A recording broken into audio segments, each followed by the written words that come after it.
स्वदेश न्यूज देख रहे हैं आप। मैं हूं आपके साथ राखी और बात करेंगे 24 की चौसर।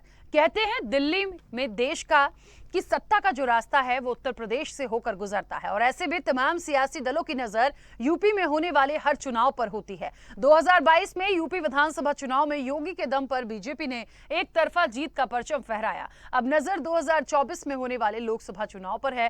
टारगेट 80 सीटों पर जीत का फिक्स किया है। उधर बीजेपी की नजर साउथ पर भी है। यही वजह है कि तैयारी अब ओवैसी के गढ़ में सेंधमारी की है। दरअसल 2023 में तेलंगाना और कर्नाटक में विधानसभा चुनाव है और उसके बाद 2024 में देश के आम चुनाव। ऐसे में भाजपा दक्षिण भारत के मिशन पर फोकस कर रही है। इसी वजह से पार्टी हैदराबाद में कार्यकारिणी की ये बैठक कर रही है। यहां से भाजपा दक्षिण भारत में अपनी पैठ जमाना चाहती है। भाजपा का प्लान ओवैसी और केसीआर यानी वहां के सीएम के चंद्रशेखर राव को उन्हीं के गढ़ में घेरने की है। राजनीतिक जानकारों की माने तो सीएम योगी इसके लिए मुनासिब हैं, क्योंकि योगी के हिंदुत्व और विकास मॉडल की देश भर में चर्चा हो रही है। आपको बता दें कि भाजपा तेलंगाना इकाई ने सीएम योगी से यहां आने की अपील की थी। योगी ने वहां नगर निगम के चुनाव के दौरान जनसभाएं और रोड शो भी किए थे। तब सीएम ने हैदराबाद का नाम बदलकर भाग्यनगर रखने की बात कही थी। अब पूरी भाजपा ओवैसी के गढ़ में है। कहा जा रहा है कि बैठक में भाजपा अपने दक्षिण भारत विजय अभियान पर चर्चा करेगी और मीटिंग के बाद यूपी भाजपा को नया प्रदेश अध्यक्ष भी मिलने की संभावना है। देखिए, दक्षिण के 5 राज्यों में 100 से ज्यादा लोकसभा सीटें हैं और बीजेपी की इन्हीं सीटों पर नजर है। आगामी लोकसभा के मद्देनजर अब बीजेपी दक्षिण को भी फतह करने की तेज तैयारी में जुट गई है। तो 24 की ये चौसर है, कितना सफल होंगे, कैसे कहते हैं ना कि कैसी बिसात बिछाई जाएगी कि ये तमाम नतीजे जो हैं वो भारतीय जनता पार्टी के पक्ष में हो। इस चर्चा को आगे बढ़ाऊंगी। कुछ मेहमान जुड़े हैं, उससे पहले प्रतिक्रिया है वो सुनते हैं।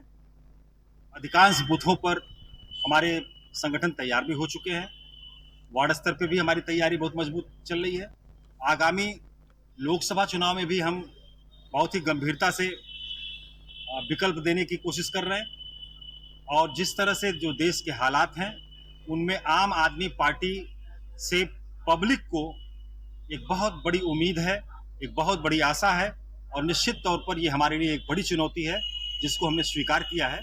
लोकसभा चुनाव नजदीक है और उसकी तैयारियां जोर शोर पर शुरू हो गई है। जैसा कि समाजवादी पार्टी का लोकसभा चुनाव की तैयारियों का सवाल है तो हमारे कार्यकर्ता बूथ स्तर से लेकर के और लोकसभा स्तर तक तैयार है और हम किसी भी परिस्थिति से निपटने के लिए सक्षम है। और रही बात हमारे राष्ट्रीय अखिलेश यादव जी की, तो उनका हमेशा से कहना है कि देश में प्रदेश में गरीबों की आवाज़ उठाने के लिए समाजवादी हमेशा तैयार है। उत्तर प्रदेश के चुनाव में जहां बहुत लंबे समय से कोई पार्टी रिपीट नहीं कर रही थी, उत्तर प्रदेश में माननीय योगी जी के नेतृत्व में जिस प्रकार से उत्तर प्रदेश विकास कर रहा है, इस तरीके और फिर से जनता ने एक बार भारतीय जनता पार्टी को उत्तर प्रदेश में चुना। तो लगातार जिस प्रकार से भारतीय जनता पार्टी काम कर रही है और जनता के लिए हर प्रकार से भारतीय जनता पार्टी खड़ी हुई है, तो बिल्कुल हमें पूरी उम्मीद है कि 2024 के इलेक्शन में पार्टी एक बार फिर से केंद्र में अपनी सरकार बनाएगी। दूसरी बात यह है कि जो पार्टियां उपचुनाव में और चुनाव में पहले से अपने आप को हार मान लें और भाग खड़ी हों, वो 2024 के इलेक्शन क्या लड़ेंगे। आप देखिए, कांग्रेस ने कहीं पे जो उत्तर प्रदेश में उपचुनाव हुए रामपुर में और आजमगढ़ में, उन्होंने अपना प्रत्याशी ही नहीं उतारा। अधिकांश 24 की चौसर। देखिए, जिस तरीके से ओवैसी के गढ़ में पूरी भारतीय जनता पार्टी बैठकें होंगी, मीटिंग्स होंगी और निश्चित तौर पर देखिए लोकसभा चुनाव है। कर्नाटक की बात कर लीजिए, तेलंगाना की बात कर लीजिए, तो वहां पर भी इलेक्शन है। तो ऐसे में कहीं ना कहीं उस डायरेक्शन में वहां से भारतीय जनता पार्टी को कैसे जीत मिले, क्या स्ट्रैटेजी हो सकती है, किस तरह से जोड़ तोड़ हो सकता है। देखिए, जोड़ तोड़ मैं इसलिए कह रही हूं क्योंकि फिलहाल वहां का सिनेरियो बिल्कुल अलग है और वहां पर यदि आपको जगह बनानी है तो उन चीजों को समझना होगा। वहां की जनता का माइंडसेट, वहां के मुद्दे, वहां की चीजें और फिर राजनीति है। राजनीति में कभी भी कुछ भी हो जाता है, तो आप कैसे उसे कर पाएंगे। अच्छा, इन सब के बीच में देखिए आम आदमी पार्टी जो है वो भी कहीं ना कहीं एक आत्मविश्वास से लबरेज है। और क्यों? क्योंकि जब से पंजाब में उनकी सरकार आई उनको लगता है कि हम यहाँ से हैं, 2 जगह से हैं, तो हम तीसरी जगह भी हो सकते हैं। तो कहीं ना कहीं वो तिरंगा यात्रा शुरू कर रहे हैं। उनकी पार्टी के राज्यसभा सांसद हैं संजय सिंह, उन्होंने भी कहा कि लक्ष्य है कि दिसंबर 2022 तक पार्टी पूरे प्रदेश में 10,000 शाखाओं का निर्माण कर ले और इसीलिए 2024 की जो तैयारी है उसके लिए पूरी कोई कोर कसर नहीं छोड़ रहा। इस चर्चा को आगे बढ़ाऊंगी। मेहमान जुड़े हैं, सबसे पहले आपका परिचय करा दूं।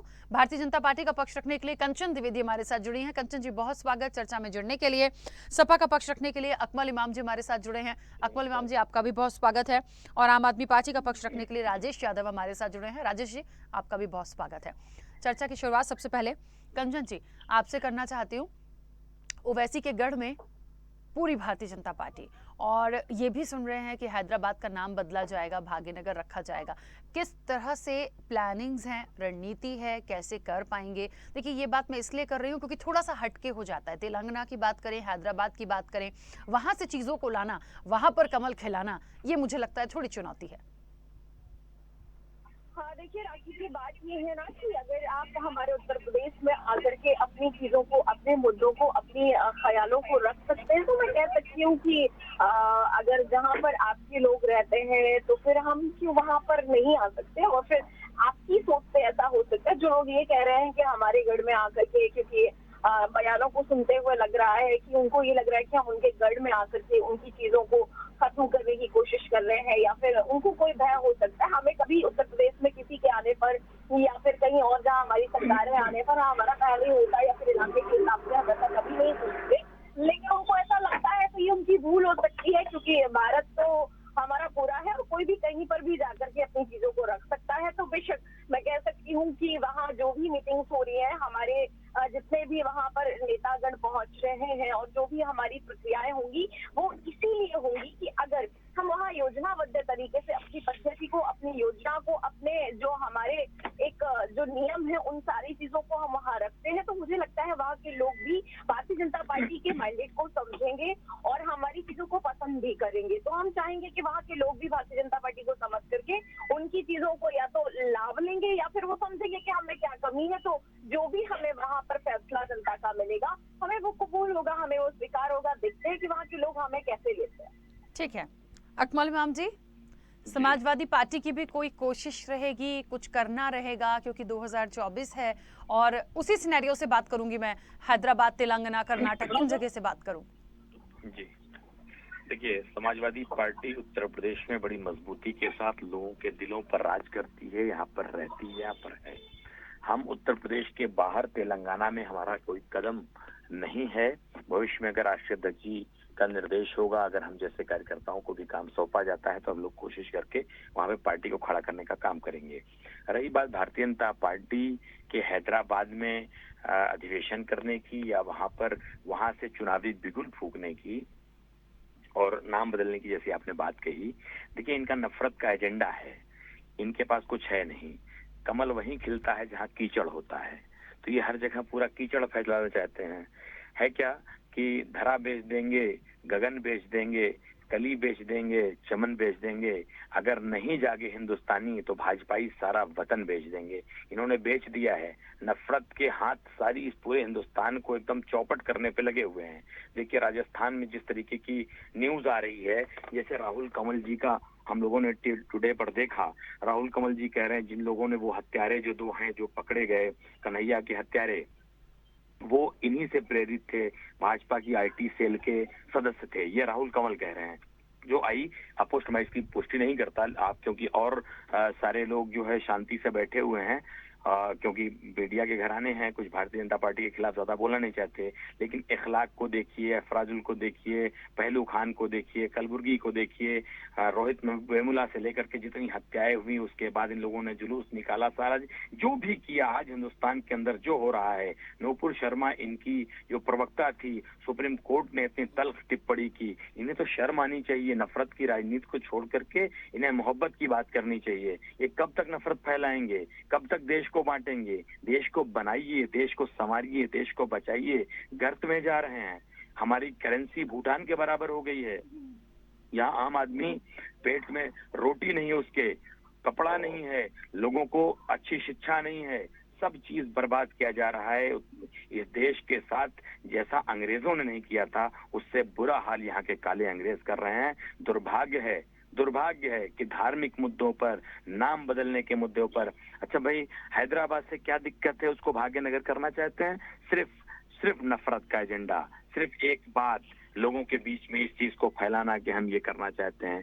कब तक बांटोगे, कितना बांटोगे? अरे मोहब्बत फैलाओ, नफरत से काम नहीं चलेगा। गांधी को मानने वाले पूरे दुनिया में हैं, लेकिन गॉडसे को मानने वाले भाजपाइयों के अलावा और कोई नहीं है। राखी जी, तो इनसे कहिए नफरत बंद करें, मोहब्बत फैलाएं, हर जगह आ जाएंगे, खुशबू खुद ही उड़ेगी। ये जबरदस्ती जिस तरह से जीतते हैं, जैसे जबरदस्ती करके इन्होंने महाराष्ट्र में सरकार बनाई, कर्नाटक में बनाई थी, मध्य प्रदेश में बनाई थी, मणिपुर में बनाई थी, ये इसी तरह का हथकंडा अपना के राजस्थान में भी करना चाहते हैं। एकदम पूरे देश को बर्बाद करने पर लगे हुए हैं, बर्बाद करने पर। ठीक है, आप बताइए ना, अब बैठे क्यों है ऐसी में?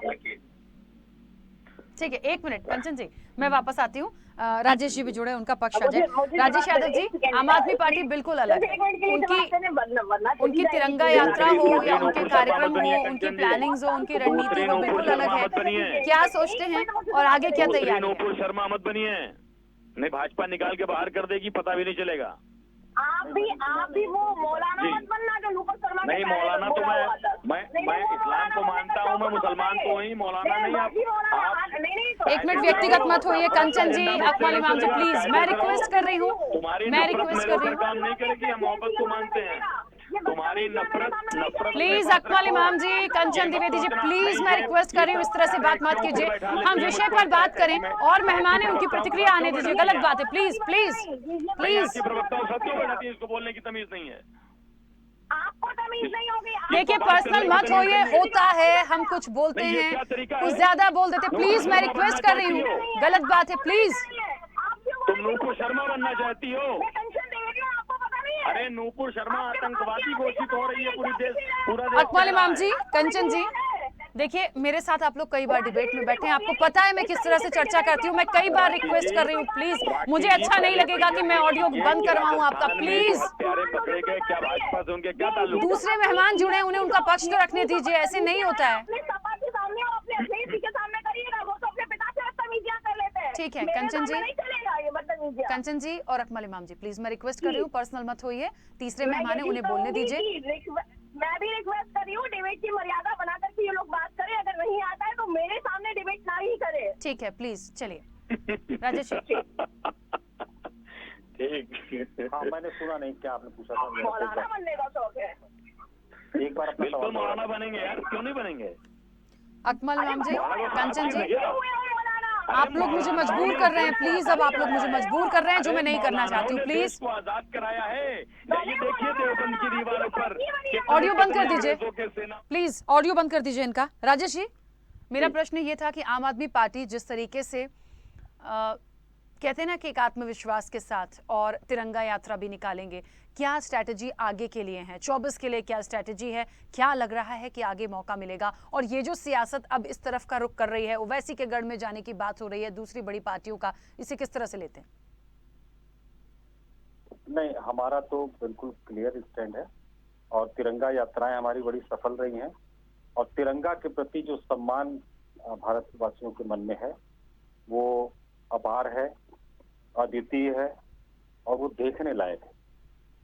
दुख तब होता है जब कोई दल जो अपने आप को विश्व का सबसे बड़ा दल कहता है और उसकी पैतृक संस्था जो है वो अपने खुद के कार्यालय पर तिरंगा नहीं फहराती और खुद को सबसे बड़ा देशभक्त साबित करती है, तब दुख होता है।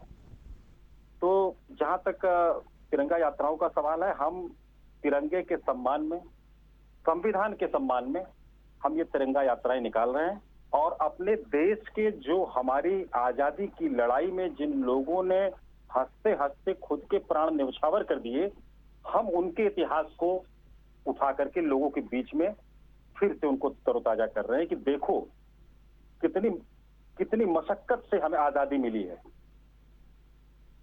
कितना त्याग किया लोगों ने, डरे नहीं किसी से और हंसते हंसते फांसी के फंदे पे झूल गए लोग। और आज उस आजादी का हश्र ये हो रहा है कि हमारे संविधान के एक एक पन्ने को फाड़ के फेंका जा रहा है, हमारे तिरंगे का अपमान किया जा रहा है। तिरंगे की आड़ में दुनिया भर के देशद्रोही एक होकर के और जो देशभक्त लोग हैं उनको देशद्रोही साबित कर रहे हैं। जो संवैधानिक संस्थाएं हैं उन पर अवैध कब्जा, अनाधिकृत कब्जा किया जा रहा है। जो संवैधानिक संस्थाएं हैं उनको अपने विरोधियों को दबाने के लिए इस्तेमाल किया जा रहा है। ईडी हो, सीबीआई हो, आप देख रही हैं, खुली आंखों से देख रही हैं। तो हम इस तिरंगे को आगे लेकर के चल रहे हैं कि और याद दिला रहे हैं अपने भारत के देश के लोगों से कि अपने पूर्वजों की कुर्बानी को याद करिए कि उन्होंने किस मशक्कत से आजादी पाई है। और इसी तिरंगे के नीचे, इसी तिरंगे को मर गए लेकिन तिरंगा झुकने नहीं दिए। जान चली गई लोगों की लेकिन तिरंगे को ऊंचा रखे। आज तिरंगे की आड़ में राजनीति हो रही, तिरंगे का इस्तेमाल किया जा रहा है। तो बहुत अच्छा रिस्पांस हमारा है। हमें अभी हमारा तिरंगा शाखा हमारी कल लगी है और पूरी प्रिंट मीडिया हमने देखा कि एक तरह से पूरा बैंड था। कहीं तिरंगे की हमारे इस जो कार्यक्रम था इसके समाचारों को छपने नहीं दिया, लोगों ने बैन कर रखा है इसको। आप करो बैन, कोई बात नहीं है। आजादी की लड़ाई में भी अंग्रेजों ने बहुत कुछ बैन किया था, लेकिन लड़ाई हुई, लोग इकट्ठा हुए और लड़े और भारत को आजाद कराए। तो अब जो 24 का जहां तक सवाल है, चुनाव आएंगे जाएंगे लेकिन देश हमारा बचना चाहिए, हमारा देश बचना चाहिए, हमारे नागरिक बचने चाहिए, हमारे नागरिकों को उनकी मूलभूत सुविधाएं मिलनी चाहिए। और ये गला काट प्रतियोगिता जो आयोजित हो रही है ये बंद होनी चाहिए। संविधान और तिरंगा का सम्मान ये कायम होना चाहिए। ये आम आदमी पार्टी की प्राथमिक सोच है और इसलिए आम आदमी पार्टी लगातार इस पे काम कर रही है। अब जहां तक भारतीय जनता पार्टी का दक्षिण की तरफ रुख करने का सवाल है, वो दूसरा सवाल था, मैं उसका भी जवाब दे देता हूँ। देखिए, ओवैसी साहब बहुत ही प्रिय हैं भारतीय जनता पार्टी के लिए और ओवैसी साहब को न्योता देकर के भारतीय जनता पार्टी यूपी में घुमाती है, बंगाल में घुमाती है, बिहार में घुमाती है और आपने उसका परिणाम दुष्परिणाम देख लिया है। हो सकता है वो ओवैसी साहब के न्योते पर भारतीय जनता पार्टी वहां जा रही हो, तो वहां भी कुछ तमाशे होने होंगे। ये कहना गलत है कि ओवैसी साहब को वहां डिफीट देने जा रहे हैं, वहां वो कुछ और करने जा रहे हैं। तो ये तो जो इनका आपसी गुप्त समझौता है सुश्री बहन मायावती जी से और जो ओवैसी साहब से, ये इसकी कलई खुल चुकी है। अब ये दक्षिण भारत और उत्तर भारत की जो ये निमंत्रण पत्र एक दूसरे को आप दे करके एक दूसरे के यहाँ आ रहे हो, जा रहे हो, आप करो, आओ जाओ, आप पूरा भारत देश आपका है, आप हमारा है, आपका है, सबका है। आप जो कर रहे हो, क्या दक्षिण के लोग उसको नहीं देख रहे हैं? दक्षिण वाले नहीं देख रहे हैं कि कितना रोजगार आपने दे दिया, कितना आपने भारत को सुकून में ला दिया? आप वो नहीं देख रहे हैं।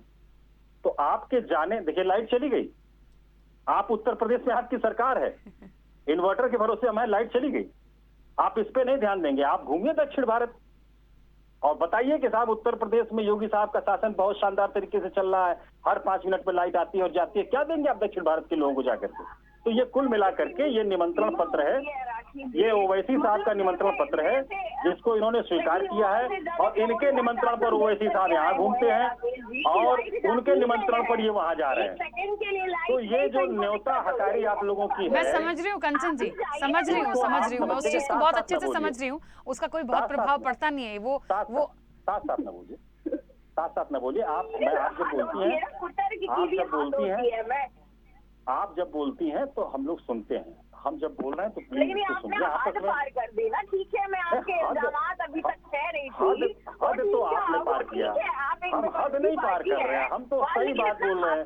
हाँ, ये है कि सही बात थोड़ी कड़वी होती है, थोड़ी कड़वी होती है, अंदर जाती नहीं। हम ऐसा नहीं बोलेंगे आपको मीठा लगे, हम ऐसी बात नहीं करेंगे जो हम गलत बात नहीं करेंगे। अच्छा चलिए, मुझे ना एक बात का जवाब चाहिए, मुझे ना 1 मिनट। डिबेट का तरीका, राजेश जी, डिबेट का जो एक तरीका है उसको अडॉप्ट करिए। काउंटर करने का भी तरीका होता है, काउंटर करने के लिए आप टाइम लीजिए ना। ठीक है, 1 मिनट रुकिए। चलिए, हम क्योंकि हैदराबाद ओवैसी इस सियासत पर बात कर रहे थे, मुझे एक सवाल है मेरा। राजेश जी 1 मिनट, एक सवाल है मेरा। कंचन जी, बहुत बार मैं ये सुनते आती हूँ, कई बार जब भी ओवैसी का जिक्र होता है उसको हमेशा जोड़ा जाता है भारतीय जनता पार्टी से। एक बात मुझे समझ नहीं आती है कि आप बुलावे पे कर गए कि बिना बुलावे पे गए, जो भी है वो देखिए एक इंटरनल मैटर है, लेकिन हमेशा ये कहा जाता है कि भारतीय जनता पार्टी आपका बहुत सपोर्ट है, मिले हुए हैं, मायावती भी आ गई हैं धीरे धीरे, मतलब ये थोड़ा समझ नहीं आता कि क्या मतलब, उन पर कोई कार्रवाई नहीं करते शायद, इस तरह से कोई बातें हैं या कुछ और? मैं बताती हूँ। बात ये है ना कि निमंत्रण जिस प्रकार से वो बोल रहे हैं ना, भारत पूरा आपका भी है और हमारा भी है। आप जा सकते हैं, बेशक आप क्यों नहीं जाते हैं, जाइए। अगर आपको लग रहा हो कि वो आपका नहीं है इसलिए आप शायद नहीं जा रहे हैं, हमें लगता है पूरा भारत हमारा और आपका दोनों का ही है, आप जाइए। लेकिन वही है ना राखी जी कि जब अपने गुनाहों का इकरार जब हम दूसरों पर थोपने पर आ जाते हैं ना, आप हार गए हो तो अभी फिर कहाँ निकालोगे आप? नहीं मायावती जी मिली हुई थी, नहीं वो ओवैसी जी मिले हुए थे। अरे भाई वो भी पार्टी है, वो जीतने के लिए आए हैं चुनाव में, वो किसी और के जिताने के लिए नहीं आए हैं। कोई भी पार्टी हो, मुझे लगता है कि वो जीतने के लिए मैदान में आती है, ना कि भारतीय जनता पार्टी को जिताने के लिए आती है। तो खैर ये जनता बहुत अच्छी तरीके से समझती है। आपकी शर्मिंदगी है कि आप हार गए हैं, आप आजमगढ़ भी हार गए हैं और आप उस शर्मिंदगी का पूरा ठीकरा मायावती बीजेपी में थोप रहे हैं और पूरा का पूरा ठीकरा भारतीय जनता पार्टी पर थोप रहे हैं। तो खैर ये भी जनता समझती है। आपको के अलावा और कुछ नहीं है, आप मेहनत करते, आप काम करते, आपके साथ ही कहते हैं कि जीएसपी से निकल करके बाहर नहीं आते। मैं आप पर अभी हूँ नहीं, अभी मैंने सपा की प्रवक्ता की जो बातें सुनी है वो बहुत कड़वी थी। आपकी 2-3 बातों में बात पूरी हो जाती है, आप उसी में समेट जाते हैं क्योंकि आप है ना, क्योंकि आप वहीं समझ जाते हैं। आप अभी झंडा फहरा रहे हैं, बहुत अच्छा लग रहा है। आप जब भी कभी कुछ अच्छा काम करेंगे हम आपके साथ होंगे, आप विपक्ष हैं, फिर भी अगर आप अच्छे कामों में हैं तो हम आपके साथ होंगे और आपका हम स्वागत भी करेंगे अगर आप हमें कुछ अच्छी सलाह देंगे, क्योंकि ये भारतीय जनता पार्टी की खूबी हमेशा से रही है और हमेशा रहेगी। इसीलिए भारतीय जनता पार्टी सभी के हृदयों में बसती है और हर एक जनता के लोगों के हृदय में बस करके हम पूरे भारत में वो कार्य करना चाहते हैं जिससे आप लोगों को ये दिक्कत हो रही है। आप लोगों को नाम बदलने से दिक्कत हो रही है, बताओ। अब भाई जिसका जो नाम है अगर वो चेंज हो रहा है, दिक्कत यहाँ होनी चाहिए। आपको तो आप विपक्ष अच्छे लगते हैं कि जो नाम वहाँ पर था वो क्यों चेंज हो गया इस बार? ठीक है, नाम था, अगर नाम बदलने के अलावा भी कुछ आप लोगों को आता है, उसको किया जा रहा है, आपको दिक्कत क्यों हो रही है? मुझे यही बात समझ में नहीं आती है। रुपया कमजोर हो रहा है, इसको ठीक करना, मजबूत करना आता है आपको? रुपया कमजोर कहाँ हो रहे हैं? आप मुझे एक उदाहरण बता दीजिए कि रुपया कमजोर हो रहा है। नहीं, किस हिसाब से आप कह रहे हैं रुपया नहीं हो रहा है? ना हमको प्रमाण दीजिए। डॉलर की कीमत क्या है? आप उठा डॉलर की कीमत क्या है? ठीक है, देखिए मुद्दे बहुत सारे हैं। हम तो हैदराबाद, कर्नाटक, तेलंगाना की बात कर रहे थे, यहाँ डॉलर, रुपया, पैसा भी आ गया बीच में। रोकूंगी मैं, बीच में रोकूंगी। अकमल इमाम जी, क्योंकि समय की सीमा, अपनी बात रखिएगा। ठीक है, मतलब क्या है, आज क्या सिर्फ लड़ने के उद्देश्य से बैठे हैं? प्लीज नाम बदल दोगे? ये कौन सी है? नाम बदलने के लिए आप जीते हो चुनाव? नाम बदलने के लिए भी जीते थे। ठीक है, चलिए कंचन जी और राजेश जी, अब आप लोग प्लीज शांत हो जाइए। अकमल इमाम जी अपनी बात रखिएगा। क्योंकि अधर्मी है। पहले राजस्थान के जो हत्यारे हैं वो भाजपा के सदस्य हैं कि नहीं, पहले ये बताएं। कंचन जी पहले ये क्लियर करें कि वो भाजपा माइनॉरिटी सेल के सदस्य हैं या नहीं है। जो राजस्थान उदयपुर के हत्यारे हैं वो भारतीय जनता पार्टी की माइनॉरिटी सेल के सदस्य हैं या नहीं है, पहले इस बात को क्लियर करें। और फिर देश में पूरा दंगा फैलाने के लिए नूपुर शर्मा इनकी जो प्रवक्ता है वो जिम्मेदार है। सुप्रीम कोर्ट की टिप्पणी है, क्या ये सुप्रीम कोर्ट को भी नहीं मानती हैं? बोलिए। सुप्रीम कोर्ट ने कहा कि नूपुर शर्मा के कारण पूरे देश में दंगा फैल रहा है, उन्हें माफी मांगनी चाहिए। आप क्या चाहती हैं, नूपुर शर्मा सही या गलत? ठीक है, चलिए कंचन जी आपकी आवाज नहीं आ रही है, देखिए समय भी हो गया, लेकिन मुझे एक बात मुझे बिल्कुल अच्छी नहीं लगती कि हम जिस टॉपिक पे होते हैं उस टॉपिक से इतना भटक क्यों जाते हैं, मतलब बार बार खींच के लाना पड़ता है। खैर ठीक है, चलिए समय हो गया। आप सभी मेहमानों का बहुत शुक्रिया इस चर्चा में जुड़ने के लिए। 24 की 64 की बात हो रही थी। देखिए डॉलर, रुपया और पता नहीं नुपुर शर्मा और ना जाने कौन कौन इस पूरी चर्चा में आ गए। बात सिर्फ इतनी सी थी कि हैदराबाद का नाम बदलेगा, वहां पर भारतीय जनता पार्टी कमल खिलाने की तैयारी में है, बैठकें हो रही हैं, तमाम चीजें हो रही हैं, लेकिन पता नहीं कहां से कहां आ जाते हैं। या तो वाकई कोई तर्कपूर्ण बात करने के लिए नहीं होती है या फिर करना नहीं चाहते हैं, सिर्फ एक दूसरे को घेरने के लिए, सिर्फ टारगेट करना है। चर्चा में इतना ही, दीजिए इजाजत, नमस्कार।